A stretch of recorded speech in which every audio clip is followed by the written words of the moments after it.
You push through the week, you keep every ball in the air, you hit your deadlines. You show up for others. You power through exhaustion. And then one day, you crash. The emails go unanswered, the dishes pile up, you find yourself scrolling for hours, zoning out, or crying in the bathroom because brushing your teeth feels like it's too much. That's not being lazy. That's burnout. And for ADHD women, it doesn't just happen once. It happens in cycle. Push hard, collapse, recover, repeat. I'm Sara Kelly. I'm an ADHD coach for late diagnosed, high achieving women. In this video, we're going to talk about why burnout hits so hard when you have ADHD, what's actually happening in your brain and body, and how to start interrupting the cycle before it takes you out again. Let me introduce you to someone like many of the women I coach. We'll call her Leah. She's a teacher. She's creative, compassionate, and smart as hell. Her days are packed managing students, responding to emails, prepping lessons, helping coworkers. She gets it all done, but by Friday, she's fried. She spends her weekends trying to rest, but the guilt creeps in. She thinks, I should be meal prepping, catching up, doing something. So she tries to push through. By Sunday night, she's anxious and completely wired. And Monday, the whole cycle starts again. Does this sound familiar? So why exactly does burnout show up differently for ADHD brains? Here's what's happening neurologically. Executive function overload ADHD affects planning, prioritizing, initiating, and switching tasks. When you're constantly managing all that while masking the hard parts, your brain is working overtime. And that invisible effort is draining. Time blindness. ADHD brains struggle to accurately track time. So you often take on too much, underestimating how long things will take. And then run out of steam before the end of the day. Rejection sensitivity. Trying to avoid disappointment or criticism keeps your nervous system in a state of alert. You're scanning for cues,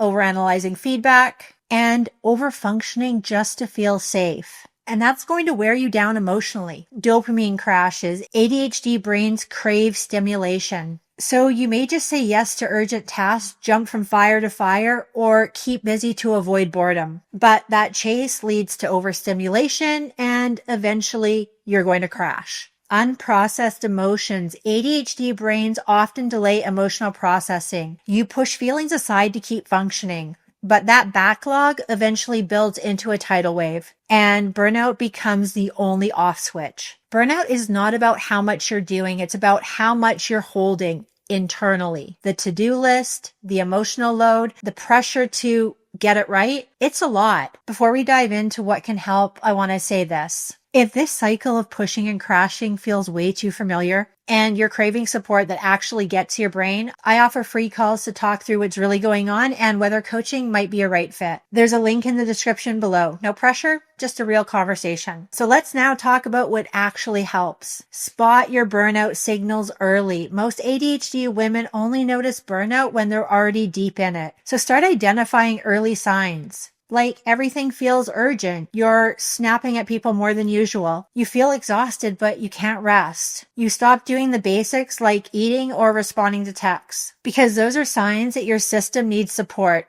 not more pressure. Create energy maps, not time maps. Instead of planning your day by the clock, plan by your energy. You can ask yourself, what time of day do I usually have more focus? When do I crash? What kind of tasks feel possible right now? This gives you permission to flow with your brain instead of against it. Build in guilt-free recovery time. Rest is not something that you earn. It's something that you need. And I'm not just talking about sleep. We're talking about real recovery, like screen-free quiet time, movement that feels good, not punishing, creative play, or being alone if you're overstimulated. You don't have to justify this. Your nervous system will thank you, I promise you. Say no from self-awareness, not shame. Because a lot of burnout comes from overcommitting. But it's not just about boundaries, it's about clarity. Know your patterns. Do you say yes because you feel guilty? Do you take on too much when you're excited? Or do you underestimate how much time or energy something will actually take? Start practicing responses that buy you time.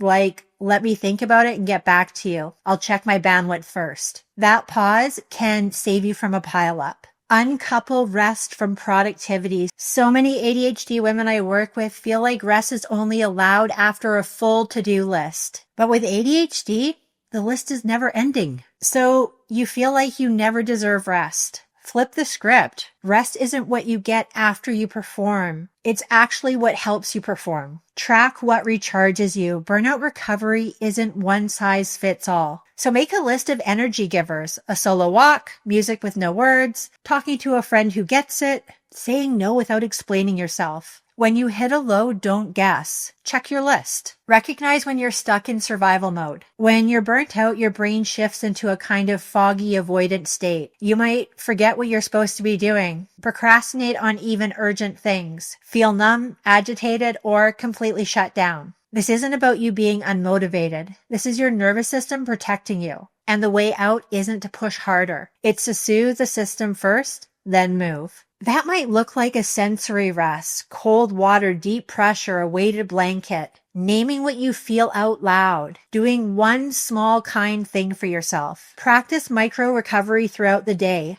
Don't wait for burnout to rest. Add tiny recovery moments into your schedule. 1-minute breathing breaks, a walk around the block, 5 minutes of silence, stretching between meetings, because these micro resets help keep your nervous system from tipping over the edge. Rebuild with softness, not systems. When you're recovering from burnout, your brain wants to fix it with all new planners, new apps, and new routines. But what you often need is softness, not structure. Ask yourself, what would feel nourishing right now? What's the kindest next step that I can take? Because that's how you rebuild safety in your system, one gentle step at a time. If this spoke to you and you're tired of burning out just to feel normal, I would love to talk to you. There's a link below to book a free consult with me. We'll look at what's going on behind the scenes and whether coaching might be what helps you finally break the cycle. Burnout does not mean that you're failing. It means that you've been doing too much, too alone, for too long. You deserve rest, support, and a way forward that doesn't require constant recovery. Thank you so much for watching. Please like, subscribe, and share this video with someone you love, and I will see you in the next one.